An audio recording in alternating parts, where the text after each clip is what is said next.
எங்களை பார்த்து சொன்னார் அவர், நீங்கள் கூலாக இருக்கீங்க உட்காந்துருக்கீங்க அப்படின்னாரு. எங்கள் மடியில் கனமில்லை, வழியில் பயமில்லை என்பதற்கேற்ப நாங்கள் மிகவும் கூலாக தான் இருக்கோம். இன்றைக்கி மட்டும் இல்லை, இந்த 5 வருஷம் போய் மக்களை அடுத்த 5 வருஷம் தேர்தலில் சந்திக்கும் போது நாங்கள் கூலாக தான் இருப்போங்கிறத தெரிவிச்சுக்கிறோம். மற்றொரு உறுப்பினர் சொன்னார், எங்கள் முன்னாள் முதல்வர் எதிர்கட்சி தலைவர் பேரவைத் தலைவர் அவர்களே, நேற்று எங்களுடைய முன்னாள் அமைச்சர் பேசும்போது சொன்னார், கடந்த 5 வருடங்களாக தினமும் டென்ஷன் எங்களுக்கு என்று. அதை ரிப்ளை செய்யும்போது நம்முடைய நீர்வளத்துறை அமைச்சர்களும் அதே சொல்லியிருக்கிறார். நாங்களும் தினமும் நிம்மதியாக எங்களும் தங்களால் தூங்க முடியல, தினமும் எங்களுக்கும் நிமிஷம் டென்ஷனாக இருக்கிறோம் என்று அவரும் சொல்லியிருக்கிறார். மீண்டும் மீண்டும் அதை திருப்பி சொல்ல வேண்டாம் என்று கேட்டுக்கொள்கிறேன். ஏனென்றால் உங்களுக்கும் சிபிஐ வழக்கு இருக்கிறது, உங்களுக்கும் இன்கம் டேக்ஸ் வழக்குகள்லாம் தொடர்ந்து உங்களுக்கும் இருக்கின்றது. மாண்புமிகு எதிர்க்கட்சி தலைவர் அவர்களுக்கு நான் தெரிவித்துக் கொள்வதெல்லாம், சிபிஐ வழக்கு இருக்குதுன்றதெல்லாம் கரெக்டு தான். எங்களுடைய டென்ஷன், எங்களுடைய முதல்வர் தொகுதியில் என்ன பிரச்சனை, மக்கள் பிரச்சனை இருக்குது, அது உடனுக்குடன் பார்க்குறியான்னு கேட்டாருன்றதுக்கோசம்தான்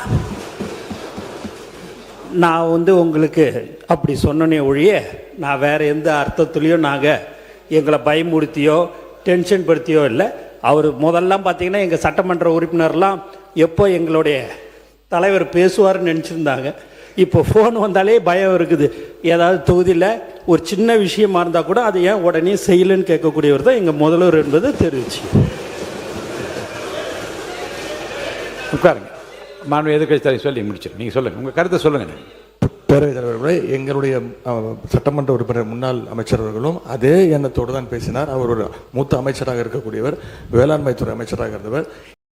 எங்களுடைய முதலமைச்சர் தான் இன்றைக்கு தினமும் தினசரி பேப்பரில் பார்த்து, செய்திகளில் பார்த்து, அந்த துறை சம்பந்தமாக ஏதாவது செய்திகள் இருக்கிறதா, அதை உடனடியாக நிவர்த்தி செய்யுங்கள் என்றதுதான், அந்த எண்ணத்தில் தான் எங்களுடைய சட்டமன்ற உறுப்பினரும் பேசினார். உறுப்பினர் சுகுமார் பேசுங்க. நீங்கள்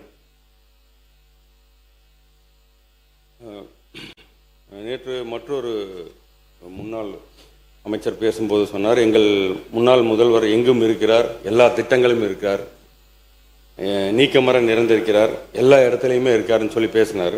அது ரொம்ப சந்தோஷம். ஆனால் மக்கள் மனதில் இல்லை.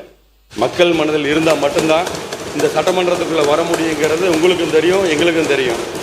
அதனால் மக்கள் மனதில் இடம்பெற்றிருந்தால் இந்த பிரச்சனையே வந்திருக்காது, இங்கே உட்கார்ந்து இருக்கலாம். நீ குறுக்க பேசாதீங்க. மாண்பு உறுப்பினர்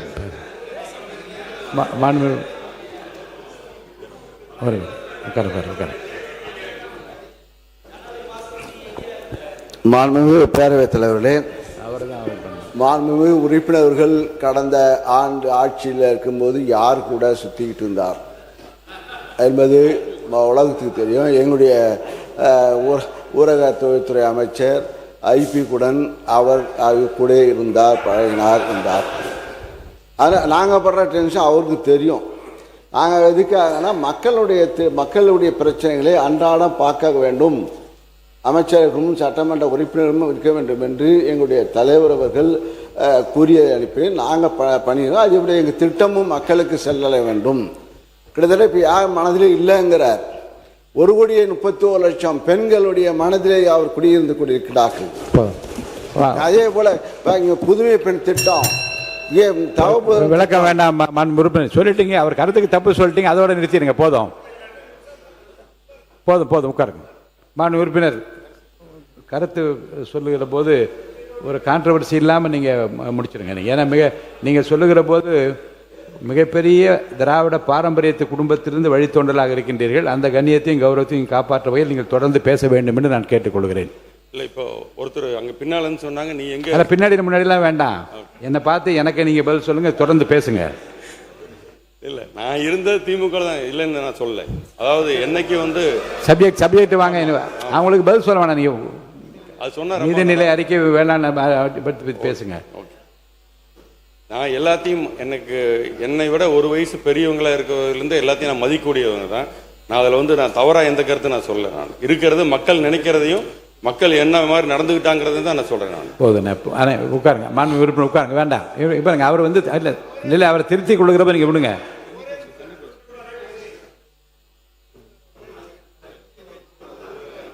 கை கொடுங்க. உறுப்பினர் அவர்கள் சொன்னார், கடந்த கால ஆட்சியினுடைய முதல்வர் மக்கள் மனதிலே இல்லை என்றெல்லாம் சொன்னார். நீங்கள் வாங்கினது 108, எதிரில் இருக்கிற உங்களோட அதிகமாக வாங்கியிருக்காங்க. தனித்தனியாக பிரிஞ்சிருக்கே தவிர உங்களோட அதிகமான வாக்குகளை பெற்று தான் நீங்கள் வந்திருக்கிறார்கள். எனவே நீங்கள் அதிமுக நான் 79 72 இடங்கள் இருக்கிறது. ஏன் இல்லை அவை முன்னவர் அவை 72 இருங்க, ஒரு நிமிஷம் நான் சொல்லிடுறேன், நீங்கள் சொல்லுங்கள், நான் சொல்லிடுறேன். நீங்கள் வாங்கிய வாக்குகள் 108 இடம், 35% அங்கே வாங்கியிருக்கிறது கூட வாங்கியிருக்காங்க. தனித்தனியாக பிரிஞ்சிருக்கு. எங்ககிட்ட இருக்கிறவங்க தான் உங்ககிட்ட வந்து ஆதரவு தெரிவிச்சிருக்காங்களே தவிர எங்கள் தலைவர் எப்போதும் மனதில் இருக்கிறவர், எப்போதும் மக்களில் இருக்கிறவர். நீங்களே சொன்னீங்க, ஐயா தந்தை பெரியார் அதற்கு பிறகு தொடர்ந்து திராவிட இயக்க கொள்கையில் இருந்துதான் வந்தவன் என்று. எனவே மக்கள் மனதில் இருக்கிற காரணத்தால் தான், நீங்களும் அதில் இருந்த காரணத்தால் தான் இன்றைக்கு கூட நீங்கள் சட்டமன்ற உறுப்பினராக வந்திருக்க முடியும். மாண்பு உறுப்பினர், அங்க விசில் சின்னத்துக்கு மட்டுமே எல்லா தொகுதியிலும் ஓட்டு கேட்டு வந்திருக்கு. அவை முன்னவர் ஒரு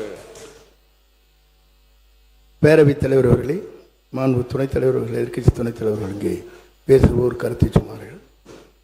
108 பெரிதா எங்களது பெரிதா என்று கேட்டார்கள். சின்ன குழந்தையை கேட்டால் கூட 108 தான் பெரிதுன்னு சொல்லுவாங்க. ஒன்று, 97 பேர்களை வைத்துக்கொண்டு ஒரு ஆட்சி நடத்தியவர் நீங்கள் என்பதை மறந்துவிடக்கூடாது. பாருங்க, மாண்பு உறுப்பினர் சுகுமார் விவாதத்துக்கு வாங்க, பொருள் குறித்து பேச ஆரம்பிங்க. பேரவைத் தலைவர் அவர்களே, எனது சூலூர் தொகுதியின் எனக்கு வாக்களித்து என்னை இங்கே வரலாற்று சிறப்புமிக்க இந்த பேரவையில் எனக்கு வாய்ப்பளித்த எனது சூலூர் தொகுதி மக்களுக்கு என் நன்றியை தெரிவித்துக் கொள்கிறேன். எனது சூலூர் தொகுதியின் 900 ஆண்டுகளுக்கு முன்பு சுந்தர சோழன் என்பவரால் ஒரு பெரிய குளம் ஒன்று வெட்டி வைக்கப்பட்டது. அது தற்போது சிறிய குளம் பெரிய குளம் என்று இரண்டாக பிரிக்கப்பட்டிருக்கிறது. அது ஒரு 400 ஏக்கர் அளவில் இருந்த இந்த குளமானது தற்சமயம் ஒரு 240 ஏக்கர் குளமாகவே இருக்கிறது. இந்த குளமானது ஒரு கழிவு நீர் உள்ள போய் ஒரு 3 அடி வரைக்கும் செக்மெண்ட் ஆகி பக்கத்தில் இருக்கிற தோப்பு கூட காஞ்சு இருக்கிற அளவுக்கு இருக்கிறனால அதை வந்து அந்த ஒரு சுற்று வட்டாரம் 16 கிலோமீட்டர் அளவுக்கு அந்த நீர் ஊற்றுவல் போகாததின் காரணமாக ஒரு விஷத்தன்மையாக மாறி பறவையே குடிக்க முடியாத அளவுக்கு ஒரு மோசமான சூழ்நிலையாக இருக்குது. அதை வந்து தூர்வாரி தரும்படி நமது அமைச்சர் அவர்களை கேட்டுக்கொள்கிறேன். சூலூரிலிருந்து தெற்கே ஜெயகிருஷ்ணா வரை 35 கிலோமீட்டர் 2005 குடிநீர் 2005ஆம் ஆண்டு குடிநீர் பதிக்கப்பட்டது, குழாய் பதிக்கப்பட்டது. 2011 மக்கள் தொகைக்கேற்ப குடிநீர் வழங்கப்பட்டு வருகிறது. ஆனால் இன்று 2 மடங்கு மக்கள் தொகை அதிகமானபடியால் அந்த குடிநீரானது 45 நாளுக்கு ஒரு முறை மட்டுமே அந்த பகுதியை கடந்து செல்கிறது. அதனால் குடிநீர் இணைப்பு மற்றும் புதிதாக ஏற்பட்ட நகரங்களுக்கு குடிநீர் வசதியை தர இயலவில்லை. மேலும் எந்த ஒரு தொகுதியின் எந்த மூலைக்கு சென்றாலும் இலவச பட்டா மற்றும் இலவச இடம் கேட்டு இன்னும் இருக்கிறார்கள். எத்தனை ஆண்டுகளாக இந்த பிரச்சனை இருக்குது என்றால் 40 ஆண்டுகளாக இருக்குது. 40 ஆண்டு காலம் நாங்கள் இருக்கோம், இந்த இடத்துல குடிசை போட்டிருக்கோம், எங்களுக்கு வந்து வீடு இல்லை, சொந்தமாக இடம் இல்லை அப்படிங்கிறாங்க. நான் கேட்குறது என்னென்னா, நாம் ஆட்சிக்கு வந்து இன்று 91வது நாள். இதற்கு முன் ஆண்டவர்கள் ஏன் அந்த வேலையை செய்யவில்லை தான் என்னோட கருத்து. 40 ஆண்டு காலம் ஒரு குடிசையாக போட்டு இருக்கிறாங்க. அப்படிங்கும்போது 40 வருஷமாக அவங்களுக்கு தாசில்தார் ஆஃபீஸ், கலெக்டர் ஆஃபீஸ் எல்லா பக்கம் போயிருக்காங்க. அப்படிங்கும்போது அவங்களோட குறை ஏன் இன்னைக்கு வரைக்கும் நிறைவேறலை? என்னோட தொகுதி எடுத்திங்கன்னா 5 லட்சம் பேர் வசிக்கிறாங்க. அந்த இதில் ஏன் வந்து இன்னைக்கு வரைக்கும் அந்த மாதிரி எந்த ஒரு திட்டம் செயல்படுத்தலை? எந்த இடத்துலையும் ஆரம்ப சுகாதார நிலையங்கள் இல்லை. 20 ஊராட்சிக்கு மேலே ஆரம்ப சுகாதார நிலையங்கள் இல்லை. முக்கியமாக கண்ணம்பாளையம் சூலூரில் பணம் கட்டியிருக்காங்க. 1995 10,000 ரூபா பொதுமக்கள் பணம் கட்டி அதுக்குண்டான ரெசிப்டும் கொடுத்துருக்காங்க. ஆனால் ஆரம்ப சுகாதார நிலையம் இன்னைக்கு வரைக்கும் நிறுவலை. 95 அதுக்கு பின்னால் எத்தனை ஆண்டுகள் இவங்க ஆட்சி செஞ்சாங்கன்னு பாருங்கள். ஏன்னா மக்களோட குறைய சரி செய்யாததோட விளைவு தான் நாங்கள் இன்னைக்கு 108 பேர் நாங்கள் ஜெயிச்சிருக்கோம். அதில் எந்த விதமான மாற்று கருத்தும் கிடையாது. சூலூரில் போக்குவரத்து நெரிசல்ங்கிறது ஒரு மேரேஜ் அன்னைக்கு வந்து பார்த்தீங்கன்னா அந்த இடத்த சூலூர் பஸ் ஸ்டாண்டை தாண்டறதுக்கு ஒரு 2 மணி நேரம் ஆகுது.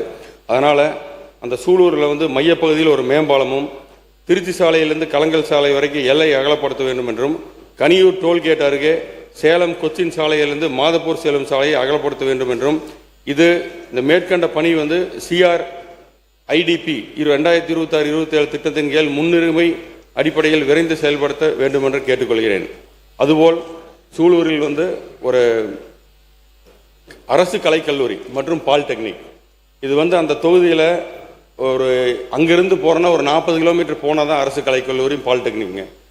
அப்போ வந்து அங்கே போய் படிக்கிற பசங்க எல்லாருமே வந்து கொஞ்சம் சிரமப்படுறாங்க. பஸ் வசதியும் கம்மியாக இருக்குது, போக்குவரத்தும். இப்போ கோயம்புத்தூரில் இருக்கிற ஆர்ட்ஸ் காலேஜில் வந்து போன தடவை சேர்க்கை வந்து புதுசாக சேர்க்கை வந்து 2000 பேர் மட்டுமே. ஆனால் அப்ளிகேஷன் வந்து 30,000 பேருக்கு வந்திருக்கு. அப்போ அதனால் வந்து அங்கே ஏழை நடுத்தர மக்கள் பாதிக்கக்கூடாதுங்கிறதுக்காக ஒரு அரசு கலைக்கல்லூரியும் பாலிடெக்னிக்கும் நான் வேணும்னு கேட்டுக்கிறேன்.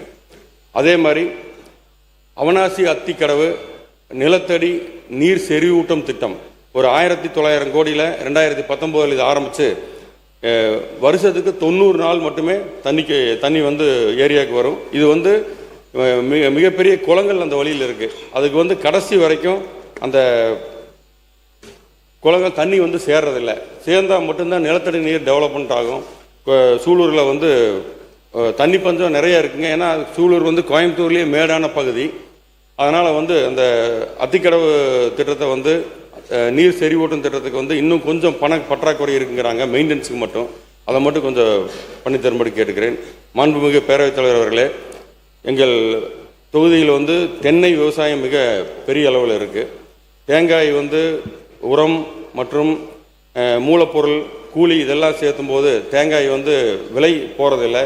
விலை வந்து வெறும் 46 ரூபா தான் ஃபிக்ஸ் பண்ணியிருக்காங்க. இப்போ வந்து விவசாயிகள் ரொம்ப பாதிக்கப்படுறதுனால அந்த தேங்காய் மூலமாக தேங்காய் எண்ணெய் விற்பனை அதிகரிக்கணும்னா அரசு கொள்முதல் செய்து நியாய விலை கிடைக்கும்படி கேட்டுக்கிறேன்.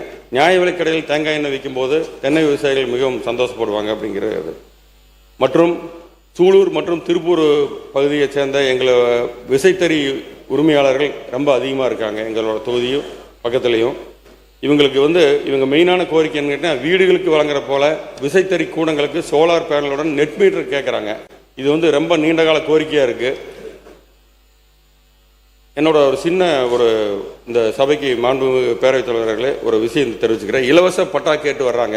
அவங்களுக்கு நம்ம ஒரு நத்தம் புறம்போக்கு பிடிச்சி இடத்த போட்டு கொடுக்குறோம்.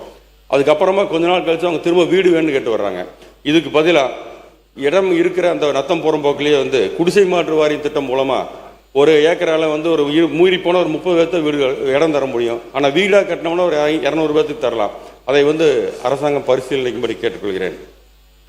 மாண்புமிகு பேரவைத் தலைவர் அவர்களே, இன்னொரு 2-3 நிமிஷம் மட்டும் கொடுங்க. முதல் பேச்சு இவங்க நிறைய குறுக்கிட்ட நிறைய கோரிக்கைகள் இருந்தால் நிறைய அவை குறிப்பில் ஏற்றுக்கொள்ளும்படி கேட்டேன். நீங்கள் கேட்டிங்கன்னா அந்த அவை குறிப்பில் ஏற்றிடலாம். நீங்கள் வந்து சுருக்கமாக முடிங்க. கண்டிப்பாக நான் உங்களுக்கு தரேங்க.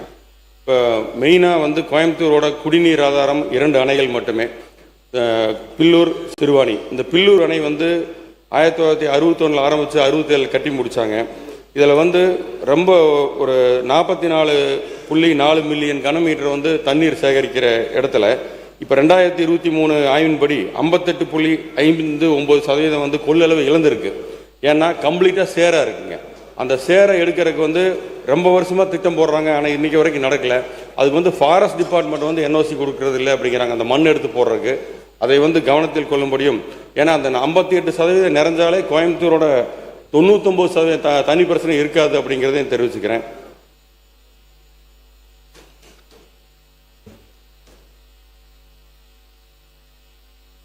மாண்புமிகு பேரவைத் தலைவர் அவர்களே, இந்த மாமன்றத்தில் நான் ஒரு கலை கோரிக்கையை வைக்க விரும்புகிறேன்.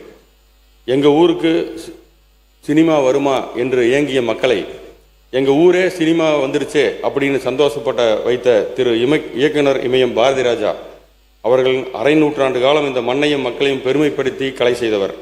அவருக்கு தமிழ்நாட்டு அரசின் சார்பாக தேனி மாவட்டத்தில் அவர் அடக்கம் செய்யப்பட்ட இடத்தில் தமிழ்நாடு அரசு அவருக்கு ஒரு மணி மண்டபம் கட்ட வேண்டும் என்ற கோரிக்கையும், அவருக்கு தாதா சாஹேப் பால்கே விருது வழங்க மத்திய அரசுக்கு தமிழ்நாடு அரசு பரிந்துரைக்க வேண்டும் என்ற கோரிக்கை தமிழ்நாட்டு மக்களின் சார்பாகவும் கலை உலகினரின் சார்பாகவும் நான் வேண்டி விரும்பி கேட்டுக்கொள்கிறேன். எனக்கு பேச வாய்ப்பளித்த உங்கள் அனைவருக்கும் என்னுடைய நன்றி. மாண்புமிகு உறுப்பினர் முனைவர் திருமதி